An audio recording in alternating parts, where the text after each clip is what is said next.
Well, hey everybody. Today's project is to build a little shed for the generator to sit in so that we can use it if it's nasty out. It says don't use them outside if it's raining, but honestly, why would you if you had an option? So I found an old pallet that's a small pallet, it's a half-size pallet, and I've got some salvage boards, some leftover 2x4s and things like that that we'll use just to make a simple shed. So the cool part is we can use a generator. I brought my circular saw out so I don't have to cut anything by hand. So that's a nice way to go out here at the woods where I don't have power. So it's going to be a simple shed just for this little thing, and I'll try to take you through the steps. Okay, this is what we got so far. Don't worry about the stuff that's wobbly and off plumb. Everything's just kind of tack nailed into place. So I've got some old salvage 5/4 boards that I'll use for the header and the slope roof supports. So I wanted to make it tall enough. What we're facing here is the top. I want to make it tall enough that I could look in there and see the fuel gauge and add gasoline if I need to. So that's why it's 4 foot to the top of the front 2x4s from the base of the pallet. So that's what we've got so far. I'll come back when we have more to show you. Okay, we have the headers on the front and the back. Next step, we need to make a piece that connects from the back to the front to tie the roof together, and then we'll figure out what to do next from there. We'll need to stabilize or brace these walls. This end will be the exhaust end, and I want to leave it as open as possible so the exhaust can just blow straight out, but we will need to brace it. Right now they're just nailed in, so we'll find some way to make a diagonal in there.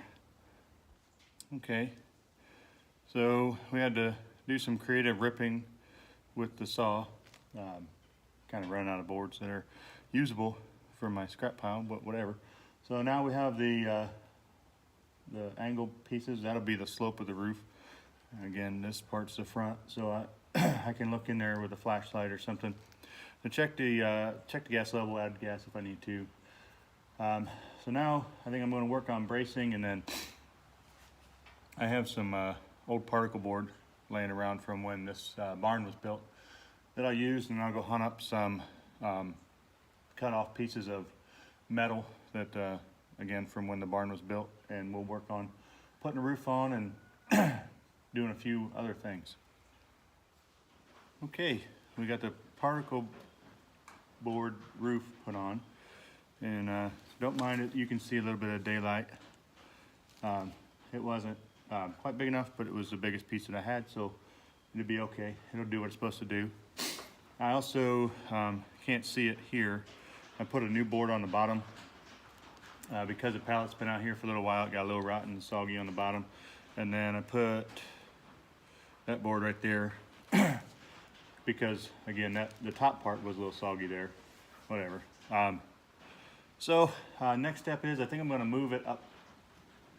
Either I've got to move it up to where it's going to be and put the roof on, or go find some roof pieces and bring those down and put those on. Okay, so I decided to bring the roofing stuff to this place instead of bringing the shed out to the roof. But I found a couple pieces. They're red from a friend of mine's barn that they had built years ago, whatever. I took the scrap metal pieces for reasons, and probably one of these.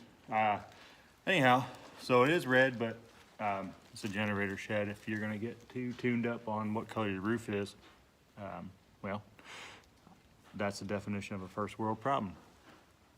What I've got here is these some of these leftover screws that the contractor left when they built my barn, but they're brown. Oh well. This is probably siding and not roofing, but again, it's whatever. You put it where you put it. It's to cover a generator on the few cases that you use it and it rains. So, but these screws, self-tappers, and they have a rubber gasket on them. I know from having put metal roofs on buildings in the past, you're supposed to, on a roof, supposed to nail through the ridge, or not the bridge, whatever, the raised part. And the reason why is the water is going to run down the the middle. Excuse me. But these screws aren't long enough to do that, and so I'm actually going to screw them down through the low part of the roof. This piece here was 36 inches long. I would have liked to have it been a little longer so I could have a little bit of a drip edge, but again, see comment where I say this is a generator shed, not my house. So I've got a couple pieces that I'm gonna have to put together and overlap one under the other to fill in the blank spot. But what I'll do now is I'll get my cordless drill and put this roof on. Okay, the roof's installed. There's 3 pieces total, anyway, to cover the whole roof, but I did get lucky. I didn't think about this step when I was packing up my stuff from home. I did bring a screwdriver bit, and luckily for me, the screw head is the same size on the driver side of this, so got lucky.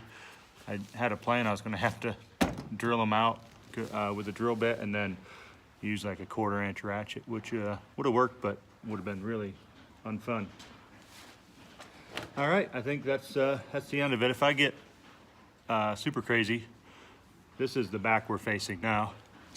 I might put a piece of steel if I can find one that would span it. The only problem is right now I don't have any way to cut the steel, and anyhow, so that's a generator shed to keep the generator out of the rain, built with a total cost of $0.00. So hope you found that useful, and